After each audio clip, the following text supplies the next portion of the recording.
Good afternoon and welcome to our presentation of managing inventory in Sage 300.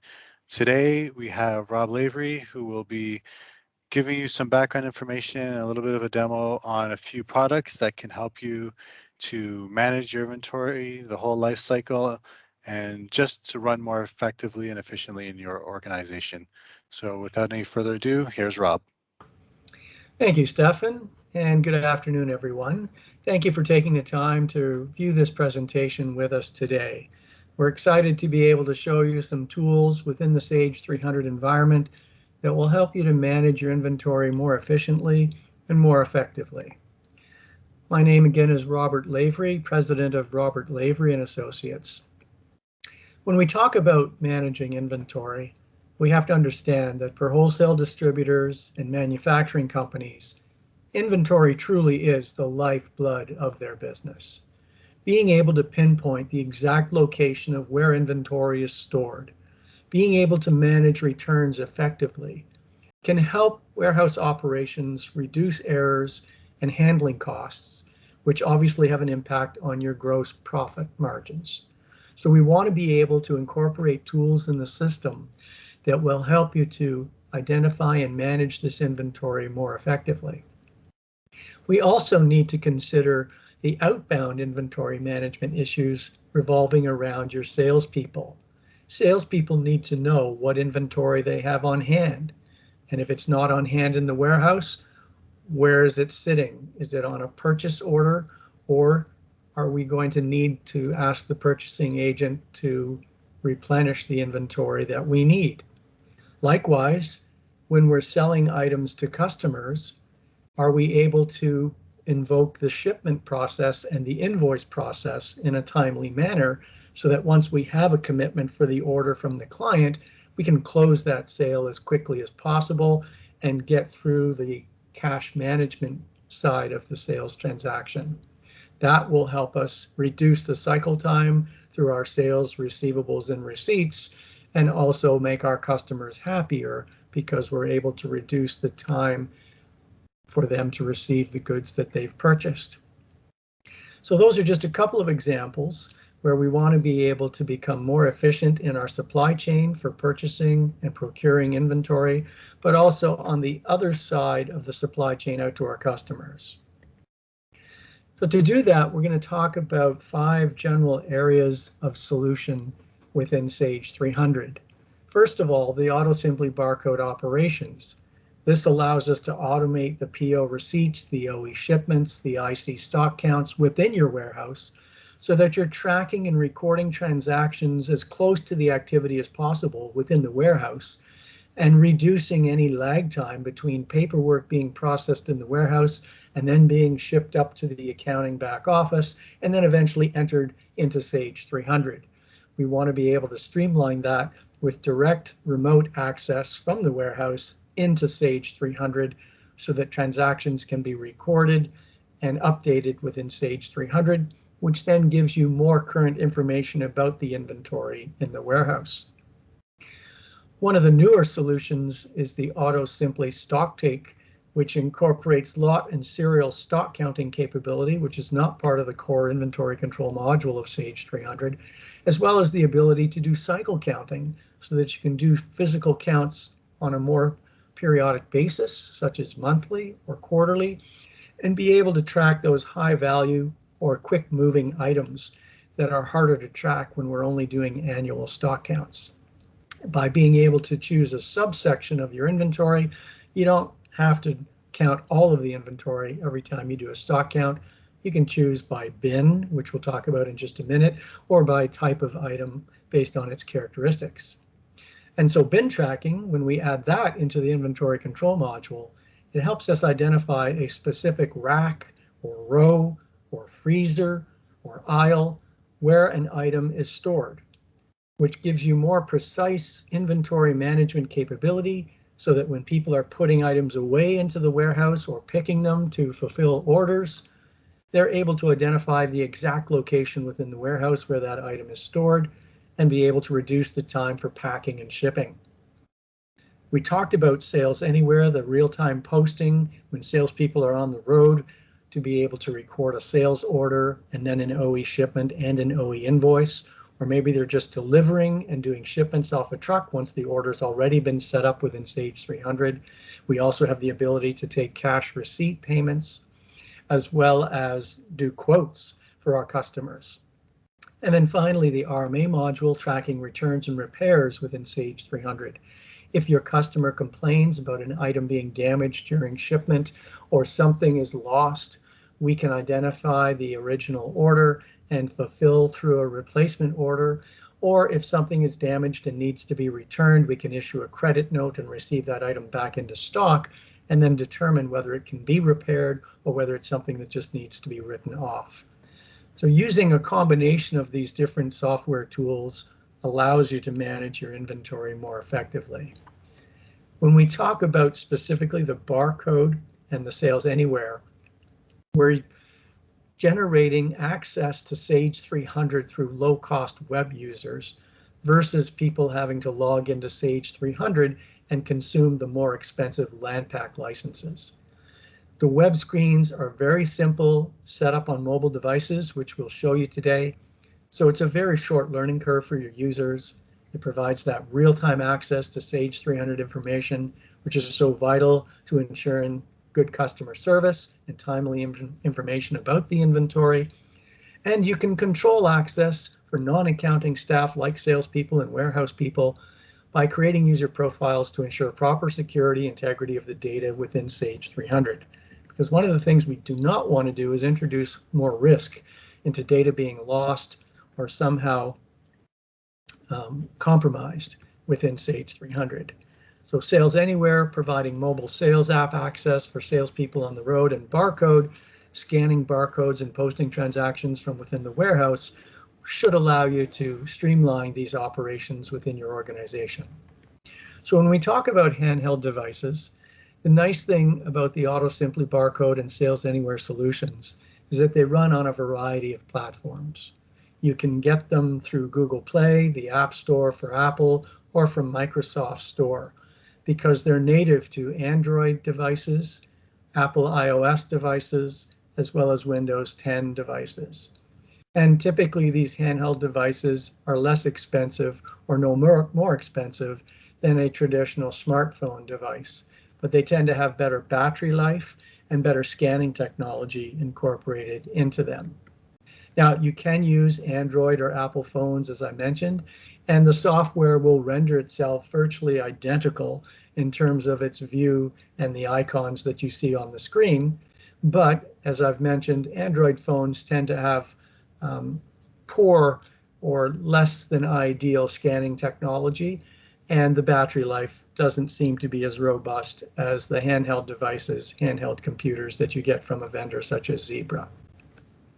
These industrial level handheld computers, as you see, render almost identically to what you saw on the Android smartphone, but they have better battery life and better scanning technology. And generally speaking, they're no more expensive than a high-end smartphone device. So we would generally recommend these kinds of devices. Now, in terms of barcoding, what we're trying to do is bring warehouse transactions to the front line so that people have a direct connection to Sage 300 when they're processing the receipt of inventory, the shipment of inventory, or stock counts as examples.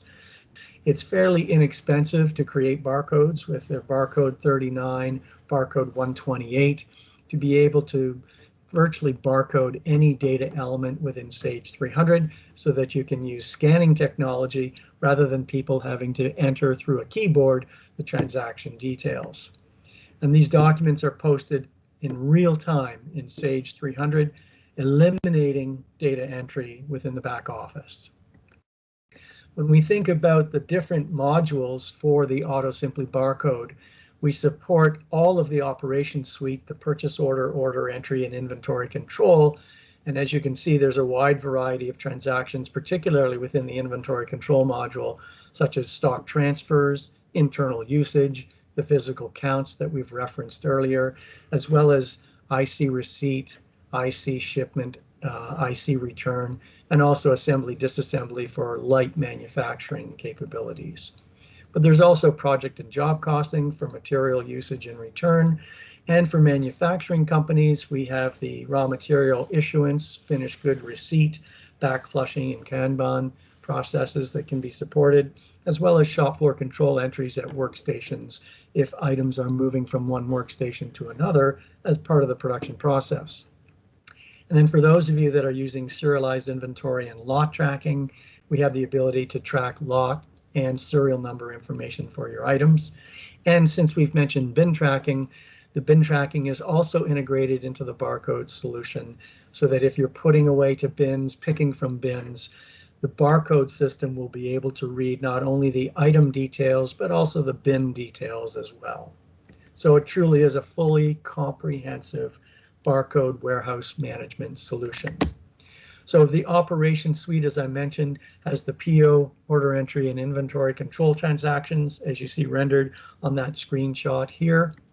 And then for manufacturing, the manufacturing is a separate menu list of icons for the raw material issuance, the finished good receipt, the returns, the back flushing, and the Kanban. And then if you're doing an issuance, when you click on the raw material issuance screen, it knows the details from the manufacturing order within Sage 300. It will call up those items, and the operator for the handheld device will be able to choose the items and the quantity that they're issuing to the floor. Likewise, as we've talked about already, the scanning for barcodes improves accuracy, and there are different formats such as the barcode 128 that I mentioned, but also GS1 formats and HIBC for medical instruments. The barcode system also has a camera feature that allows you to take a snapshot of text, which can be rendered just the same as it would if it was reading a barcode. So the GS1 barcode format is particularly useful for those companies that need to incorporate additional information about the item that they're scanning. And that can include expiry dates, lot numbers or serial numbers, as well as other information such as temperature control, depending on the nature of the item that you're scanning. And notice that in addition to the traditional barcode format, we have data matrix as well as QR code capability. The stock take module, as I mentioned, is a newer addition to the barcode solution as well as inventory control. It is a separate back office module that resides within the inventory control module of Sage 300 that allows you to support lot and serial items as part of the stock count, which again is not part of the core inventory control module. When you run a stock count with inventory control alone, it does not support the counting of lot numbers and serial numbers. So this adds the lot and serial numbers to the stock count capability. It also incorporates the cycle counting, so you can base your cycle counts on the value of the items or the usage of the item or you can just manually assign items to a cycle count depending on what area of the warehouse you wish to count. It also incorporates a count history so that we can maintain a history of what items have been counted and how often we're counting those items. We can also determine who counted the items. So if you're getting discrepancies with a certain counter, you can follow up and make sure that it's being reviewed for accuracy. Now new is the stock count based inventory worksheet, which is a feature of the stock count module. And when you run the stock take count sheet, that is going to be visible in the standard IC stock count feature within the barcode module. And this can be assigned to only stock count users, which means we now offer a lower cost barcode user license for those people that only need to do stock counts as opposed to PO receipts or OE shipments. It also supports an offline stock count.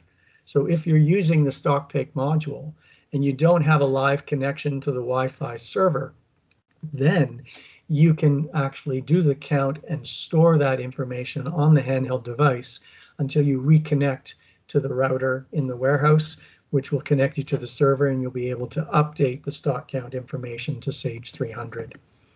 There's also a transfer order so that if you're moving items from the warehouse to a truck, you can do a transfer order to record the movement of inventory from the warehouse to a delivery truck, and then we will be able to show you that information as part of the handheld device. So here in the back office of Sage 300, you can see the inventory barcode module. And I'll walk you through the options, and then we'll do some transactions.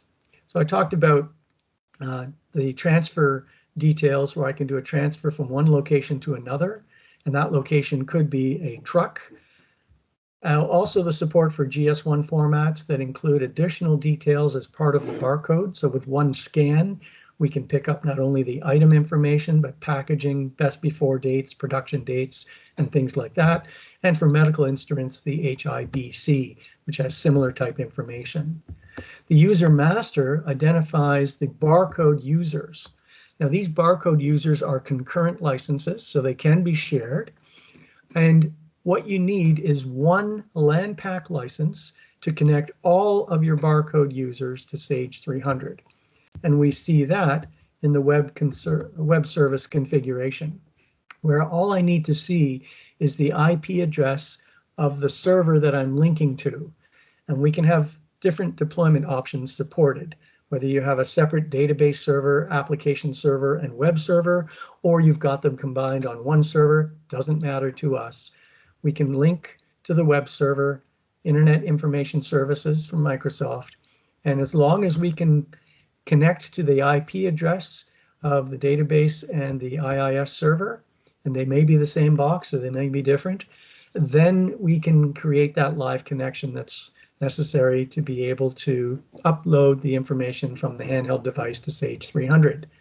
The ID and password here is the SQL database ID and password, but then also a login ID and password for Sage 300. And this is where we're consuming the one LAN pack license. So just the one LAN pack license is required to be able to connect all of our barcode users. And then there are reports that we can generate by user to track the PO receipts, the OE shipments, or other transactions that they're recording on the handheld device. Now, the user security will determine which transactions within Sage 300 the barcode users can generate. And so you can see we have single and multiple PO receipts, PO returns, we have OE shipments. Also for inventory control, the internal usage, stock count, transfers, and a bin transfer. Now the difference between an IC transfer and a bin transfer is that when we're transferring through inventory control, it's from one IC location to another. When we're doing a bin transfer, that could be from a bin within the same location to another bin in that location. So a bin transfer could be within a location. IC transfer could be between locations. Now it is also possible to do a bin transfer from one location, a bin in one location, to a bin in another location. And then for manufacturing and shop floor control, you see there's a number of different transactions there. And then for bin, there's inquiries for lot, serial, bin, and shop floor inquiries if you're in manufacturing.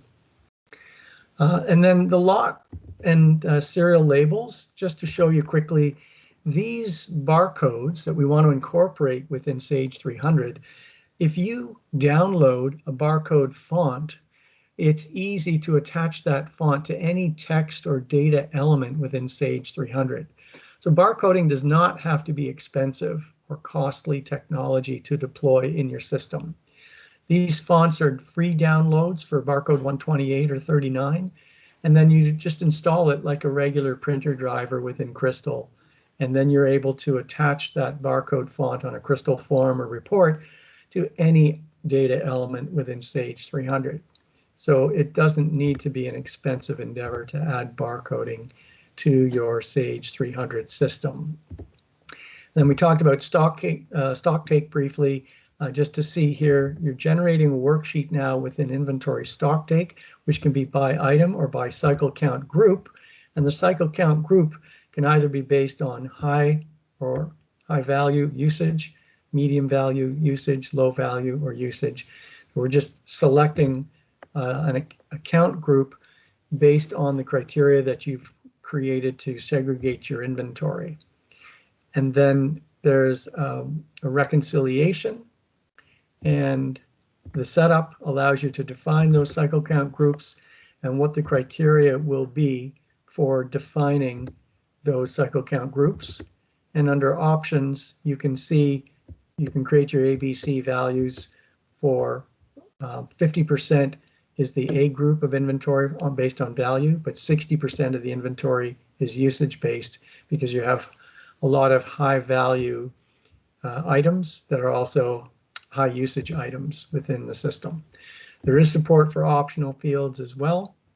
And then there are a number of reports for the setup, and then the stock take reports gives you the history report that we mentioned and the inventory count cycle group report, so you can see for each cycle count group the number of times things have been counted and what items are a part of those cycle count groups.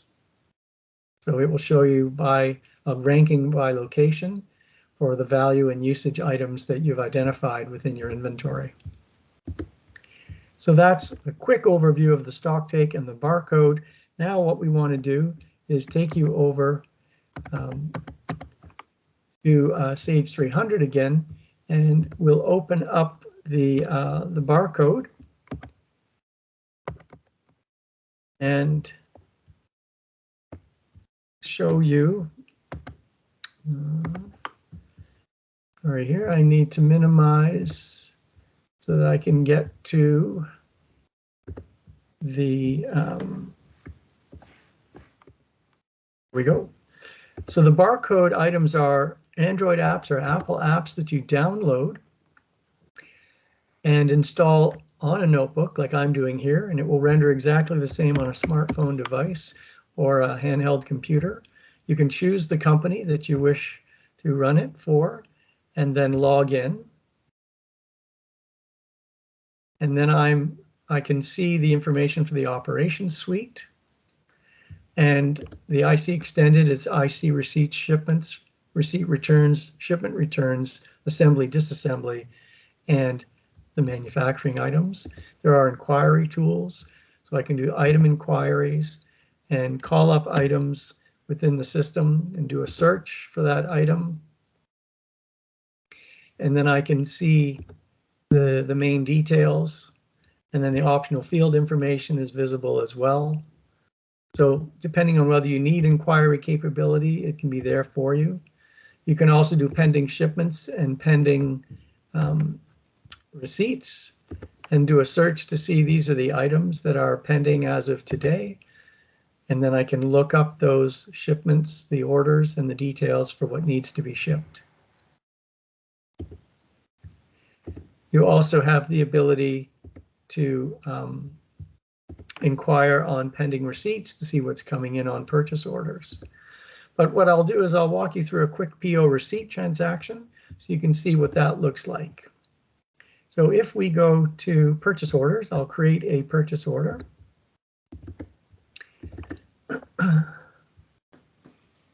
And you'll see how we're essentially removing the need to do PO receipts within the back office. So we'll pick up this fluorescent desk lamp and we'll order it for location 1, a quantity of 10.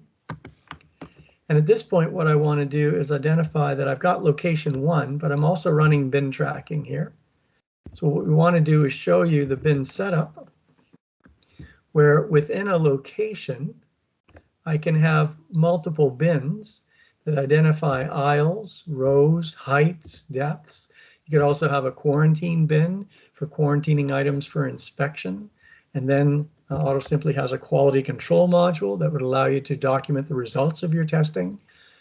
But here you see that we have the fluorescent desk lamp within this item bin A010101. And we have a stocking quantity of 48 and a quantity of just 1 in inventory.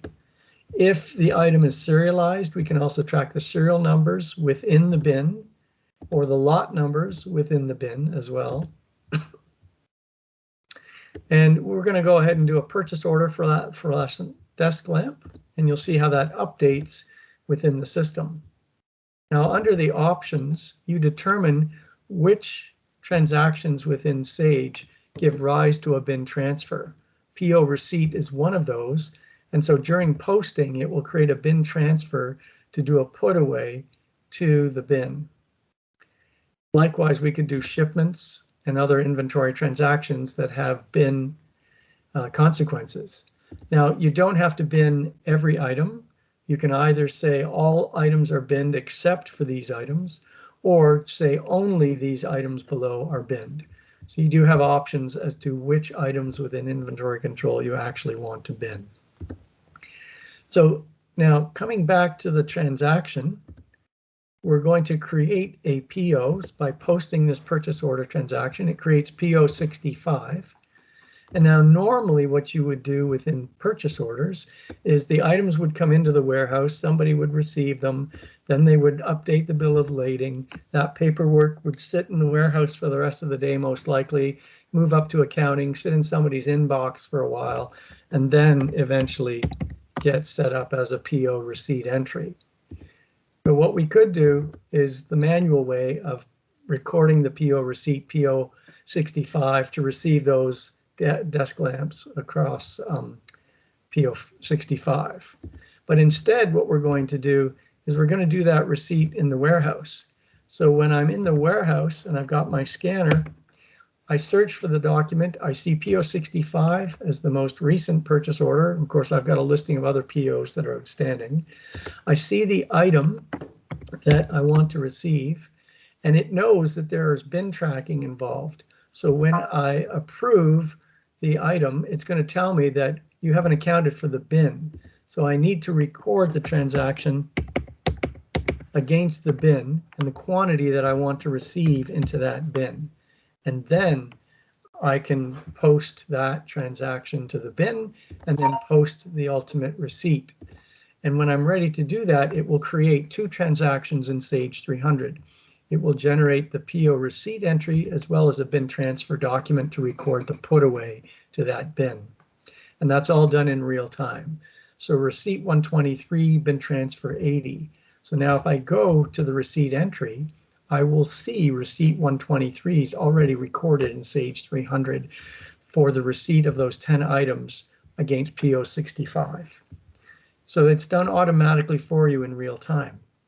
And if you're using bin tracking, then you would see the bin transfer document that was created against that PO receipt 123 for the put away of 10 items to this bin. And then I could override that and say I want to actually split it 5 to this bin and 5 to another bin, depending on how you want to record that. But it makes it very easy for you to record the movement of the inventory on the PO receipt directly into the bin, which would be the shelf or the row or the rack where you're storing those items. And that's how we want to automate the procedure to make life easy for you in the warehouse. So likewise, we could do OE shipments, and it would generate the OE shipment transaction in Sage against the sales order. But to talk about sales orders outside the warehouse, I wanted to move over to sales anywhere. So if we change and we log out of the barcode, and then we go back to my start list in Windows and I look at sales anywhere, this is how, if I've shipped the items out of the warehouse to the customer, that's one way to do it. But if I have delivery or salespeople in the field that I want to record sales transactions to, I want to be able to do that through Sales Anywhere. And again, because it's a sister product of the barcode, it's going to look very similar. It's a slightly different color scheme and then different information that we're processing. But here with Sales Anywhere, we can do quotations, we can create dunning messages, we can inquire on orders. So if orders have already been processed within Sage 300, I can pick up those sales orders from within Sales Anywhere, and then do the shipment entry and maybe the invoicing, because I can also receive payment when I've invoiced. There's a POS mode, which opens up a broad base of information for particular transaction details. So when I open up, I can see a bunch of different item information and quantity on hand, quantity on available, on sales order and purchase order. There's a whole bunch of additional information that I can see about items in the POS mode. But if I'm going to use the standard sales mode, then I can record sales orders and other items. I can also see the customer information, That's part of the system details. And then when I'm ready to actually process an order, then I can go ahead and select that customer, and then I can choose, am I doing just an order, or am I doing an order and a shipment, or an order, shipment, and invoice all at the same time? And this will allow me to start generating the transaction against this customer. Now, when I go back to the PowerPoint, I just wanted to highlight a couple of things here for you. We've seen the demo of barcoding. Now we want to talk a little bit about Sales Anywhere, the mobile sales solution for Sage 300. So on the road or client visits, creating transactions remotely and posting to Sage 300 so that you don't have to wait until these people come back at the end of the day to have those sales transactions recorded. So quotes, as we talked about, orders, shipments, and invoices. We also have the ability to capture customer signatures as well as payments, taking credit card payments with Stripe, and then instant document generation that I can send via email or instant message such as WeChat. We can do the document inquiries that I talked about, the POS mode that I mentioned, and then dunning messages. So you can chase your customers for late payments while you're out in the field talking to the customer. And then, as we showed, the quotations, orders, shipments, and invoices, that interface, but also adding items and posting to Sage 300, which is what we'll walk through, and then taking the credit card payments. And the POS mode, if you want to attach images, you can do that as well for over-the-counter sales or kiosk sales or trade show floor sales. Those types of environments are conducive to using the POS mode. And you would typically do that on a tablet because the screen is larger. I can show more information on it, as opposed to using a handheld device like this, where I'm still able to browse items, but I don't have as much screen real estate to show more comprehensive information about those items and inventory groups. But when I click on an item, I can see the details from inventory control about the item, the image details, and the pricing details as well. And then also, when I've got the order processed and I'm ready to ship, I can send notification to the client and automatically see past orders and pay invoices that are outstanding. So it's a complete sales system on your handheld device so that salespeople can take more responsibility for making sure they're selling to customers with good credit ratings or collecting on outstanding orders and invoices. The technical requirements are Sage 300, the IIS server, an up-to-date iPhone, tablet, Android phone and tablet, or handheld computer, or Windows 10.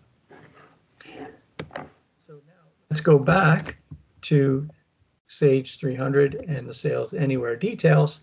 And if we choose the item details, and we've got a ship via date, so we can use the ship via.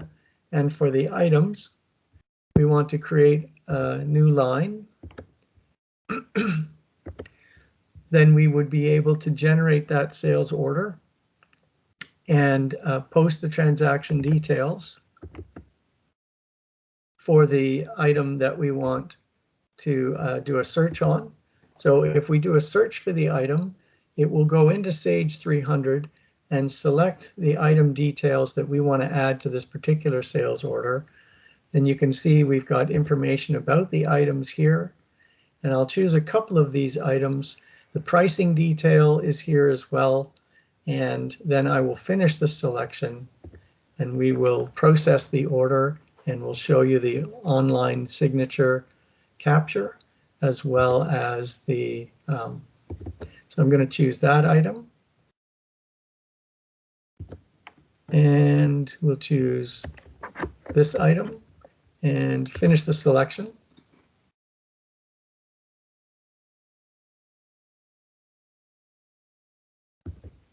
And we'll just take one of each, or we could go in and modify that and say we're going to take a quantity of 10 for those items. And if you want, you can allow the salespeople in the field to add an additional discount if you feel that was necessary. And again, we'll order 10 of these items and say OK. I'm going to go ahead and post, and here's the document signature. So we could have the customer sign for the order detail, which would create an order confirmation. But because we're doing the shipment and the invoice as well, this document is going to produce, the signature is going to be produced on the invoice document as well as the order confirmation. And what we will see in terms of the document is invoice 75 has been posted successfully. So within Sage 300 now, if I went to order entry, I would see that there's an order and an invoice 75 that will relate to a shipment and a sales order entry. So there's invoice 75, shipment 97, entered by admin. It identifies the fact that it's come from Sales Anywhere, and it's the two items that we recorded, quantity of 10. You see that information is already recorded in Sage 300 automatically in real time for you. And then shipment 97 would have been the last shipment in here. And like I said, you can mix and match what part of the sales transaction is recorded on the handheld versus within Sage 300. We could have done the order in Sage 300, then do the shipment and the invoicing later, or it could be all done at one fell swoop like I just showed there. And then order 106. So we have a couple of quotes in here. There's order 106, again, shipment 97, invoice 75, and again, identified as a Sales Anywhere order. And then coming back to the handheld, if we print, the transaction is complete, I can send the invoice and it will go off via my social media feed or email. I can view the receipt, I can print the invoice. So you see I can share with mail, or if I had WeChat. If I want to see the invoice, it will generate a copy of the document. That would have been sent via email as an attachment. But I can also see a copy of the invoice here. So there's the quantity for the items that were shipped, invoice 75 with today's date.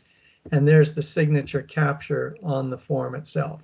So whether it's an invoice, whether it's an OE confirmation, a shipment acknowledgement, the signature capture is all part of the process. And then you can take payment and view the receipt, and that can also be signed as well. So that's the Sales Anywhere component that we wanted to show you today. So now, lastly, what we wanted to do was talk a little bit more about RMA, and to do that, I'm going to switch to another company here and just highlight some of the key details in closing. So we talked about the barcoding, Sales Anywhere, and bin tracking as part of an inventory management system. Unfortunately, sometimes we have to deal with returns. So if you have to deal with returns, a quick and easy way to do that is to process a return authorization. And this ensures that the returns are properly authorized from customers that have requested a returned item. So it will have to be an on-account customer. And then you've got the concept of templates where you can decide what kind of information you want to be recording against your return transactions or your repair transactions. That would include things like whether we have repair agents set up. If it's a return transaction, however, is there a restocking fee that's a dollar value, or it's recorded as a percentage of the cost of the item coming back? And when we're generating the return, do we do replacement orders? In some cases, organizations will send out a replacement order and not wait for the item to come back because it's under warranty. Do we issue credit notes? Do we wait for the item to come back and get inspected before we issue the credit note or before we issue a replacement order? And do we need to track vendor returns when we have to ship the item back to our vendor? So I'm going to very quickly run through a transaction where we can choose a ship to location for the item, and we can ship the transaction details whether it's an OE invoice or whether it's based on a serial number, lot number, or an RMA document number. And we call up the item. And we can put controls on whether or not we're allowed to enter the quantity when we call up the item, or whether we're going to force the operator to specify the item. So we could say the quantity of 1 is being returned here, and add that as an RMA number, and it will generate the next available RA, which is 16, and this is for repairs. And I won't print the instruction.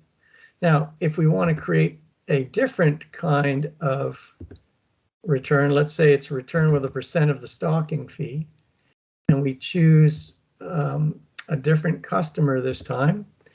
Let's say we're going to choose 1520. And you notice right away that it populates a miscellaneous line type, the percentage return. And then we choose the OE invoice for this customer and call up the items. And what you're seeing on the right-hand side are the notes and document management link solution from Orchid, which is a great tool to be able to track the information for returns as well. So let's say this is the item that's coming back, and it's going to go back into location 4, that item, and you notice that the price is $59.99. So when I want to choose that item for coming back, I would add this as a return transaction, and then we can print the details. But before we do that, you notice that the calculate restock fee lit up when I save that. And that's because there's a restocking fee that needs to be calculated as a percentage of the cost. So when I calculate that restocking fee, it puts in 10% of $59.99 or $6. Then we can save, okay? And then we could print the details. And this is something that you could email to your customer with the return details. But just to show you the form and what it looks like, I'm going to print that quickly. So there's the return instruction, and you've got restocking details, percentage is 10%, and then some of the instructions that are required in order for the customer to return the item to you. And then what we do is we keep track of this information through what's called a workflow stage. So for every item here, we have the status, which is the complaint. So they could say it was damaged in transit, and it's with the customer. And then we could say it's arrived at the warehouse and awaiting inspection. And then we could say it's being inspected. So this is a way for you to keep tabs on the status of the return process. So if your customer calls, you're able to identify what's happening. Then you could say it was sent to a repair agent. And who was that repair agent? It was Intercontinental. And the repair date was supposed to be 2 days from now. And the promised receipt date is the day after, and then the day you actually receive it. So all this kind of information can be set up. Now, when you complete the line, so let's say the fault code was that it was a cracked casing, and you save all that with the entry, and then you want to complete this line. And that means that when I save, I've got that line completed. When I complete the header, however, is when I can actually start generating credit notes and return orders. So if I wanted to save and create a credit note against this item, I could do that. And it will generate the next available credit note for the item that was damaged in transit due to the cracked casing. And it will go over to order entry and create the next available credit note. I could also do a replacement order for that item. And then we'll be able to show you the report. So there's the credit note, OE credit note 20 is created. And let's say we wanted to generate a replacement order, and we'll generate the replacement order. What you will notice on the credit note is that it will reduce the credit by the amount of the restocking fee that we calculated, or $6. And there's a drill function here, so replacement order 124. So if I drill down from RMA to the credit note screen, it's going to take me over to the order entry module and show me the credit note that was generated.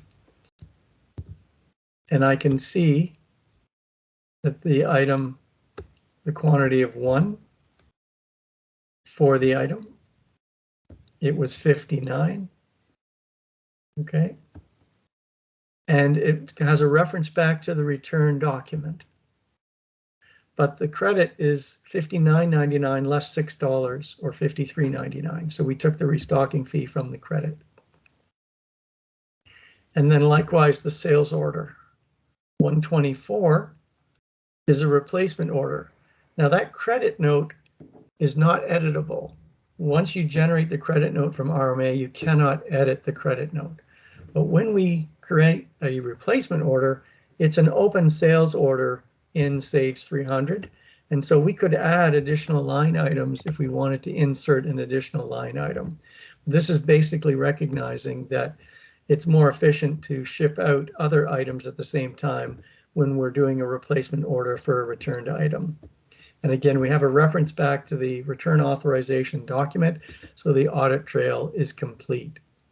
And then if we needed to, we would generate the vendor return, which would do a PO vendor return within Sage's purchase orders module. Lastly, the analytical reports. We have an item return rate report, which will show you a breakdown of the items that have been returned. Sorry, let me pick a date a little earlier than that. So this will show me a breakdown of the items that have been returned. So this is by item, and then the customers that have returns and the percent of sales that are coming back as returns. Okay. So that's the item return rate report. And then the customer is the same information, but now it's based on my customers first and the items that these customers have returned. Okay. And if you want to do a fault analysis, there's also a fault analysis. So I could say, what's the fault code? Well, how many times have we had items damaged in transit? I want to know, because maybe that's a problem with our shipping procedures, or maybe it's our carrier. They're just too rough with the items, and we can see how many times items have been returned because they were damaged in transit. So this should give you a better handle on your returns process and a more efficient way to manage the interactions with your customer in the warehouse to ensure that the returns are being processed on a timely basis and you have up-to-date information to report back to your customer to improve customer service. So with that, we will end the presentation and I will send it back to Stefan. Close our time together